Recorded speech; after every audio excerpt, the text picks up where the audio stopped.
Hey, what's up everybody, and welcome to AIP Tutorials.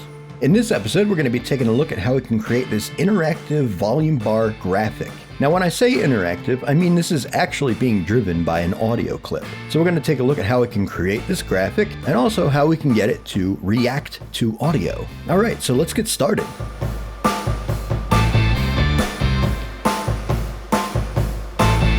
All right, so first thing we're going to do is create our bars. So let's go up to Composition, go to New Composition, and we're going to make this 1500 by 300 in the width. We're going to leave the frame rate at 23.976, and duration, we're only going to be doing about 3.5 seconds. 3 seconds and 12 frames. Hit OK. So now we have this long bar of a composition. All right, so now we want to create our bars. Now we're going to do 2 of them. The clip that I have is separated into stereo, and it's kind of broken up me saying welcome to AIP Tutorials, and it's kind of shifting from left channel to the right channel. So we actually have stereo information. Now, if you don't have specific panning needs like that, you can actually get away with just creating one bar that takes up the whole composition. But we're going to create 2 of them so that we can have one bar for the left audio and one for the right. So in our new composition, let's go up to our rectangle tool. So now what we can do is just double click and it will automatically create a shape layer. Depending on what your last settings were, you might need to change this around. So let's say we have a stroke going on. We have this white stroke. We can click on the word stroke and then click on this little icon right here. And that'll get rid of the stroke because we don't want a stroke. We just want a solid fill. And it doesn't really matter what color we make these bars. So now with our shape layer selected, let's hit Y on the keyboard and that will bring up our little anchor point that we can actually move. And we want to snap this to the bottom edge. We can do that by clicking and dragging and then holding down Command, and that will snap it to certain points. So let's snap it to that bottom point. Now let's hit S on the keyboard to bring up the scale, and let's unlink these dimensions so we can edit them separately. And our second number here, which is the up and down or Y axis, we're going to set that to 50. Now we want to actually duplicate this layer and move it up so that it is taking up the second half of this composition. Now the easiest way to do that is with guide layers and snapping. So what we can do is go up into View, go down to Show Rulers, and this will bring up our rulers. So we can just click inside of this top ruler and drag it down and we'll create a guideline.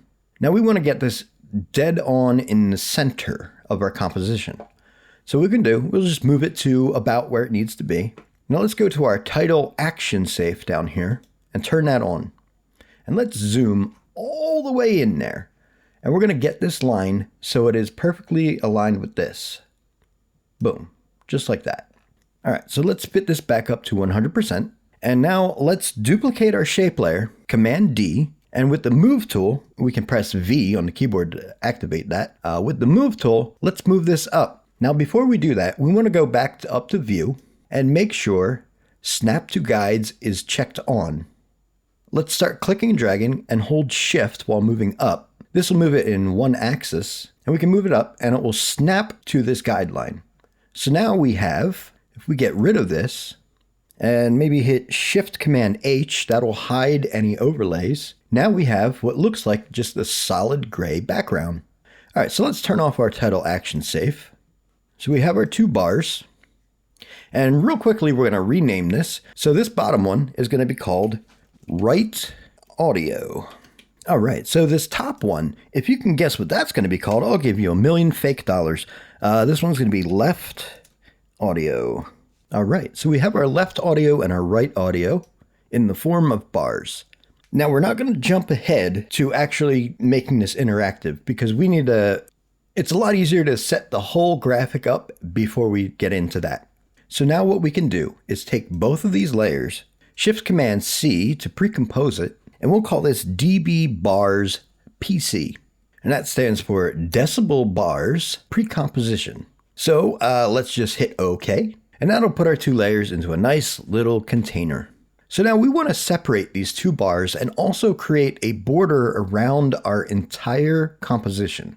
So what we're going to do is actually use something that you might not have thought to use. and that is the grid effect. So to set this up, let's right click down in this empty area, go to New, Solid. So we can create a new solid. It doesn't matter what color it's going to be. So we can just hit OK. All right, so now let's go to our effects and presets and type in grid. And what we're looking for is under Generate Grid. Let's put that onto our white solid. And now we have this grid. So what we want to do is leave this size from at corner pin. And if we hit Shift Command H again, we can bring up our overlays. You'll see these two little gizmos, and they control what our grid looks like. We also have one in the center. So what we want to do is take this top one, take the anchor point right here, and let's move this right to this corner. Now we want to get it up against the corner as best as we can. In fact, we can even zoom in a little bit if we want. Now we want to get this right on the edge. It could be a little bit of a pain, I'll admit. There we go.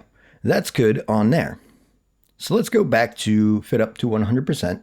Now what we want to create is this separation right in the middle, but then we also want to create, let's go up in the audio over here. You see how there's this little dark bar right here? That's for when your audio peaks. We want to create that as well. So let's take this, put this right in the center. All right, so let's zoom in again on this guy right here. And let's focus on moving this into place. So we got the bottom there, and let's move this over. Something like that is fine. So now that we have that all set up, let's go to our border here and let's bump that up a bit. There we go. Maybe like 12 or something like that. Actually, let's go a little bit more. 15. We'll do 15. And that will thicken up the lines a little bit. So now we have this nice little border and a nice little separation, but now we need to create that peak indicator.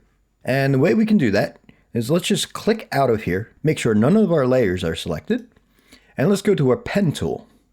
And maybe about here, we'll make a point, and then hold down Shift and go to the bottom of the comp and just make another point. Now this won't really do anything because we have the fill set and a stroke. So we need to click on fill, get rid of the fill. We don't need it. And go to stroke, and well, we can make this any color we want, but we'll make it white. So now we have our border and our bar separation. So let's actually take this shape layer with the move tool selected, and let's move it over just a little bit. There we go, something like that. And the stroke width, we'll do about 11. That seems fine.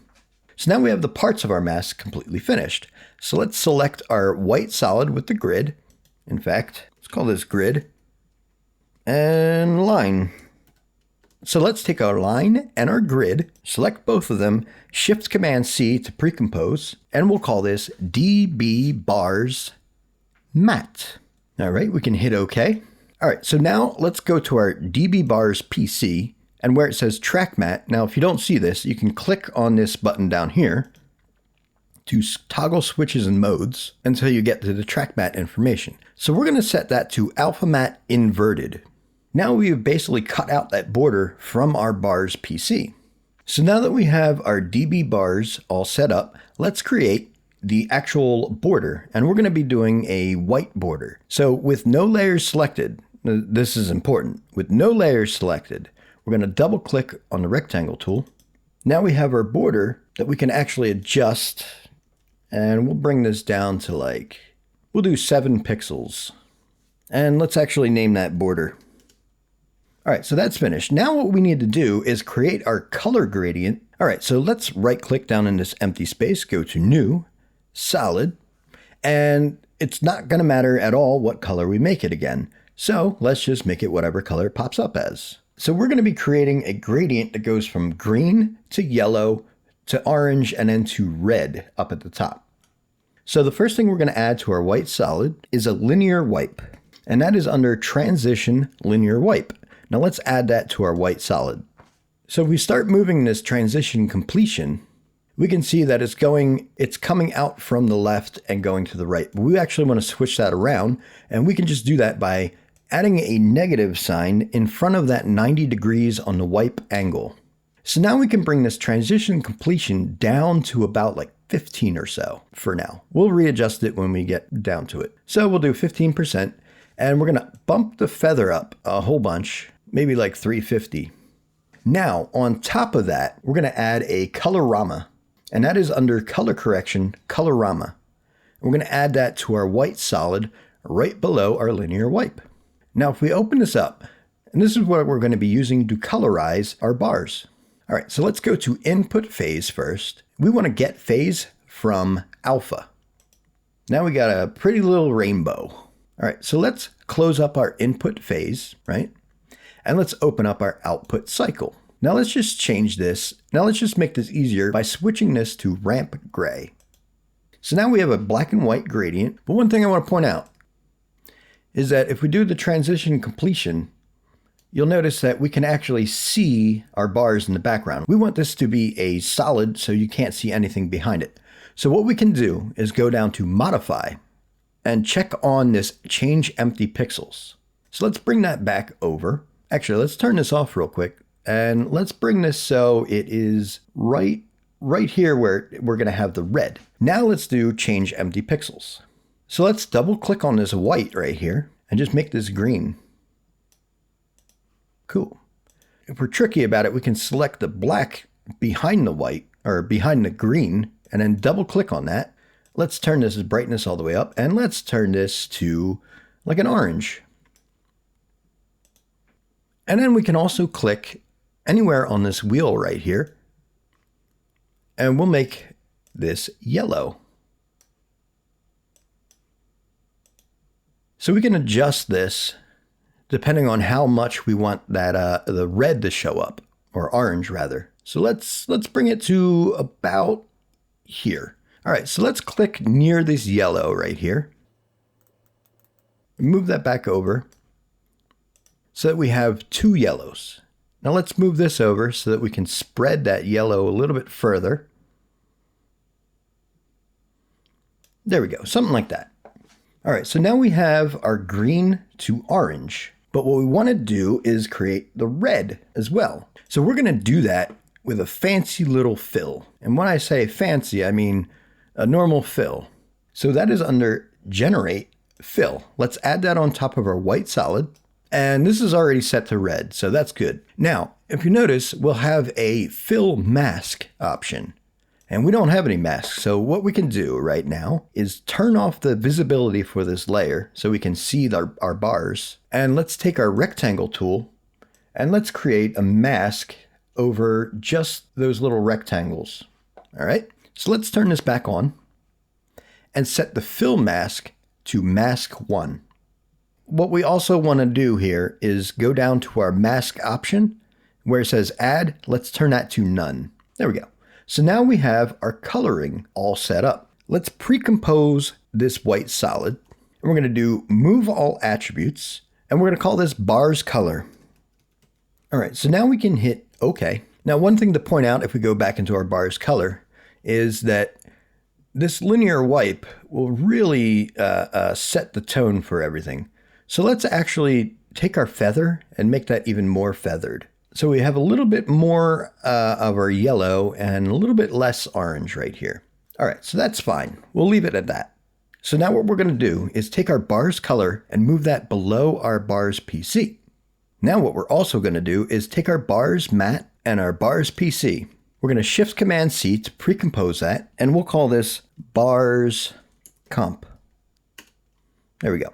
So now we want to go to the track matte information for our bars color and switch that to alpha matte. So now we have our coloring. Woohoo! So now would be a good time to start setting up the actual interactive bars. So let's go into our bars comp and go into our bars PC where we have our left and right audio. So let's do this. Let's go into our project, open up our assets, and take our voice sample and just add this to our composition. So now that we have our voice sample in here, let's twirl this open. And we can twirl open audio and then waveform. And here we have our nice little waveform of our audio. As you can see, it starts off more on the right side and then switches over to the left and then has both left and right. So we have our audio, but how do we take this information right here and convert this into something that we can use to drive these bars? So if we right click on the voice sample layer, we can go to Keyframe Assistant, and right here it says Convert Audio to Keyframes. Boom. So what this has done is created a null object, and on that null object, if we hit U on the keyboard, we can bring up keyframes. We have our left channel, right channel, and both channels. Now, as you scrub through, nothing happens with the null. It just sits there and does nothing, but its only purpose is to hold these keyframes. So if we go to Effect Controls, we can actually see that we have what is basically expression control sliders. You remember those? Our good friends, the slider control. All right, so now we don't need this both channels. So let's select all the keyframes for our both channels slider and get rid of that. Actually, what we can do is just get rid of that altogether. We don't need it. Get it out of here. All right, so we have our left and right channel. We have our left and right audio. So what we're going to be affecting is actually the scale. So let's hit S on our left audio. And once again, we want to make sure that this is unlinked. And before we do anything, let's hit Y on the keyboard so we can move our anchor point again. And this time, let's snap it to the far left point right here. And let's do the same for the right audio. Snap it to that point right there. What this is going to do, we're going to be animating the x-axis of the scale. So now if we bring this down, it'll scale from this point on. All right, maybe you're starting to see how we're going to work this, right? So let's set this back to 150. Remember, we have 50% on the y-axis. All right, so let's alt-click on the scale for our left audio. And let's pick whip it, making sure that this is open. Let's pick whip it and connect it to the slider of our left channel. Now we're going to get this expression here. We'll start off with this bottom one. So we have this array, and this is going to be an array of numbers. And right now it's set to temp, comma, temp. Now this top line is actually defining what temp means. Basically what it's saying is that whatever this number is for our left channel slider is going to be inputted into here. So we have the X and the Y. Now we only want to affect the X axis, but not the Y. So let's go to the second temp here, select it and put 50. We want this Y axis to stay at 50%. So now if we play this back, hey, what's up everybody and welcome to AIP Tutorials.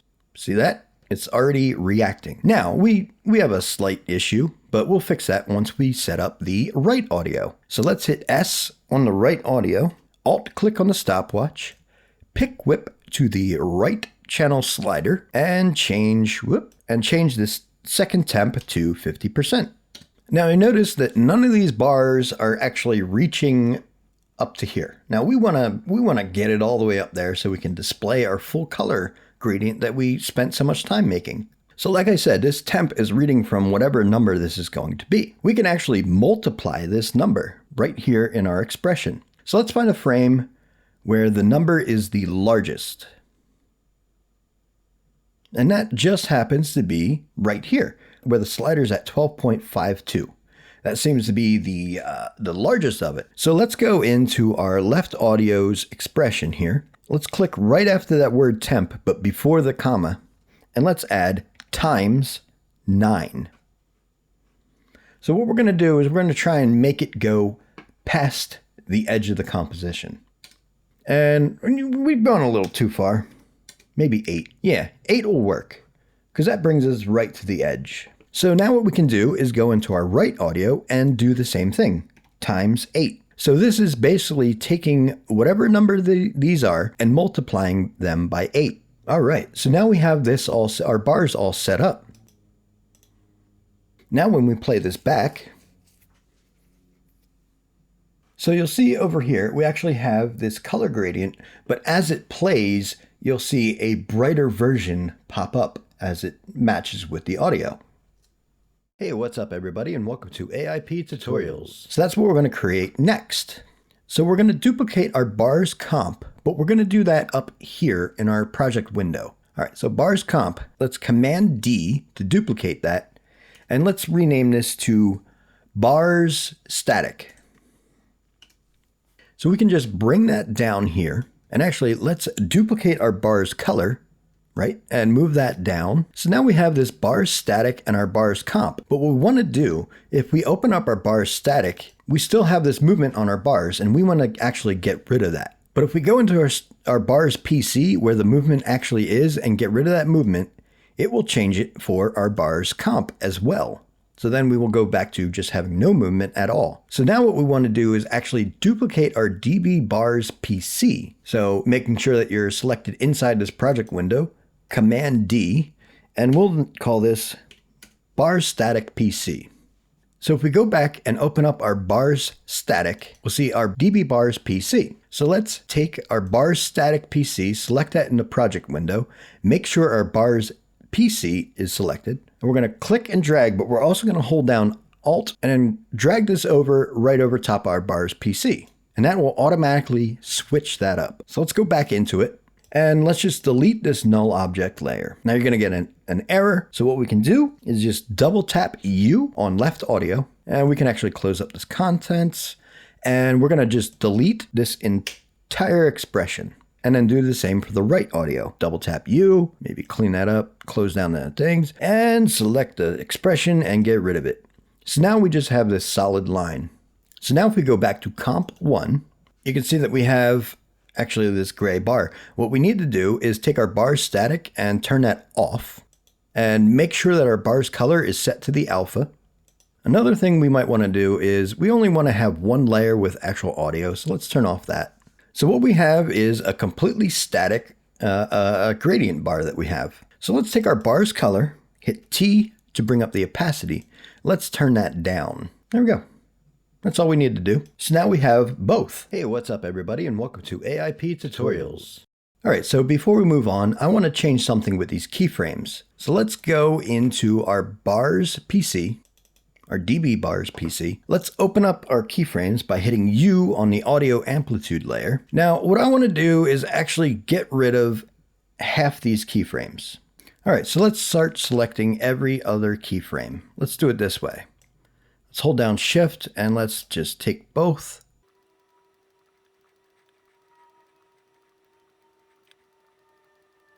So we only really need to select from, here on, because our audio actually disappears, so we don't need these keyframes at all, but we'll get to that. So let's delete all those keyframes. Now another thing that I want to do is when it goes from the tallest or the highest point right here, let's get rid of all the keyframes from here on out till the end. So that way it moves down a little bit slower. All right, so now we want to start from where the keyframes hit 0, and we can just get rid of all the ones after it. So now what we're going to do is take all our keyframes, select them all, right click, go to Keyframe Assistant, Easy Ease. Hey, what's up everybody and welcome to AIP Tutorials. All right, so this is just going to give it a nice little, a little bit more flow. All right, this whole part's not really, it's optional, so you don't have to do it. It is kind of a pain to do, but anyway. All right, so now that we have that all done, let's go into our comp 1 and let's actually rename this. I'm going to put 2 of these little guys there, and then we'll call this bars graphic. All right, so now what we're going to do is go up to composition, new composition, and we'll just create our bog standard 1920 by 1080 composition. We'll call this main comp. So now let's take our bars graphic and just move that into our composition. Now we want to make this look like it's on a computer screen. So a neat little trick, if we create a new adjustment layer, and we're going to add an effect called Venetian blinds, and that's under transition, Venetian blinds. We're going to add that to our adjustment layer. Let's change this to pixels. All right, so if we start moving this transition completion, you can see that we're starting to break up our graphic. So let's set this something to like maybe 5. Now we want to take our width and bring that down pretty far. Something like maybe 7. And let's do the transition completion. Let's bring that up a little bit. We want to have a nice little gap in between. There we go. Something that looks like that. So we're going to have 27% on the transition completion and 7 for the width. So let's duplicate that. And the only setting we're going to change is the direction. So let's set this to 90. So that way it's going the opposite direction. And we can just readjust this, maybe set this to 9 and 9. Maybe bring down the transition completion to like 20%. I don't know. You can always readjust these to make it look like how you want, but this is the general gist of it. So I'm not going to play around with trying to get the settings exact for the tutorial, but I would recommend going in and messing with this. All right, so now we have our little a pattern that we have over this. So let's add also glows. So let's go to New, Adjustment Layer. We'll call this Glows. All right, so now we're going to add our glow. And that is under Stylize Glow. Let's add that onto our glows layer. So real quickly, we're going to set the glow threshold to be 0. Glow radius, we're going to set that to 20. And glow intensity, we'll put that to 0.1. So now let's duplicate our glow again. Change the glow radius to 60 on the second one. And now let's duplicate it one more time. And we'll set this to 180. So basically, we're just multiplying the first number by 3 every time we're doing it. And that's just kind of like how I go about doing it. All right, something else we need to do is add a black solid background. So let's go to New, Solid. And this time it does matter what color we make it. So let's make it completely black. And let's move that down below everything. And you know what? I am going to go in here and change these things.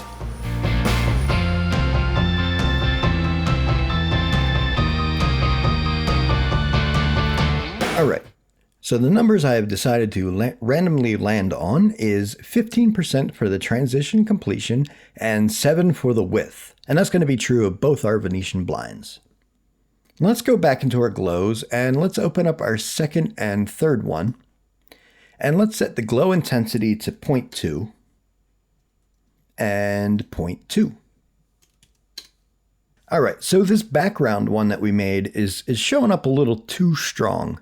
So actually what we can do is click up in here on this window, in our composition window, go to View, New Viewer, and let's open up our bars graphic. And this is where we have our bars color. We're going to select that layer. And remember, if you don't see the opacity, you can just hit T to bring that up. And let's start bringing this down. See, when you add the glows, it brightens it up a whole lot. So we can actually bring this all the way down to like maybe 3%. There we go. So now we can close this up and unlock this composition and go back into our main comp. Now in the demo, we had these numbers. Now I'm going to show you kind of a quick and easy way to create these. I'm not going to create all these numbers. We'll do 5 numbers just to get things done and over with. Let's go back to our main comp. All right, so in our main comp, let's click on our bars graphic. We want to create these numbers below our pixels and our glows. And let's go to New, Text. Now we're going to go from -24 to 0. So let's type in -24.0. And before we get any further, let's make this the right size. We're using Balboa Plus. You can use whatever font you want, but we're going to start bringing down the size of the font. Maybe something like 50 works for me. All right, so now we have our -24. So we're going to do 5 numbers. 24, well, -24, 18, 12, 6, and 0. So let's duplicate our -24.0. We can actually double click on this layer and we can change this to -18.0. Now if we click on it again, we can get out of that. And let's duplicate that again and do -12.0. Now I'm going to keep going until this is done.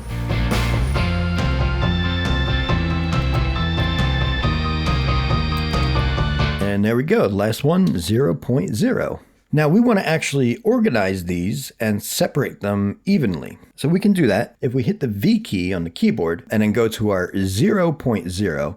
Actually, let's select all our layers and let's kind of bring this down a little bit so it's closer to our graphic.